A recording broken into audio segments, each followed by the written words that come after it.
ওই তোর দাদা কোথায় রে? কেন দাদা মাঠে কাজ করতে ওই তো। A few moments later. আজকে রে সব সেরাই করে দেবে এখন, সব ছুঁচ দিয়ে। কোথায় গেল? 5-6 দিন কাজ করে নে, মাঠে কি করতেছে? আরে ওই, তুই কি করতেছিস? 5-6 দিন কাজে আইনিস, কি করতে এন্ডাই? কেন শীতকালে তো মাঠ পাট ফেটে গেছে, কাজে করে যাবো, মাছ সেরাই করতে গেলে ছুঁচ দিয়ে দেখো, ছুঁচ দিয়ে সেরাই করতে। আরে পাগলা, আরে মাঠ ফেটে গেছে তো কি হয়েছে? পা ফেটে গেলে কি করিস বল? বড়লি লাগায়, ভেতরি লাগায়। তুই ঠিক বলেছিস পাগলা, এখানে ওই লাগালে হবে না, বুঝতে পেরেছিস? এখানে বড় লিন লাগা, ধর এটাতে করবি। হ্যাঁ, ঠিক আছে, ভালো তো, এতে জুড়ে যাবে। দেখি দেখি লাগিয়ে।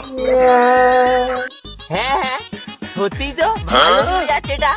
শীতকাল হয়ে পায়ে ফাটাতে ভেতরি লাগায় না, মাঠ ভালো জুড়ে যাচ্ছে।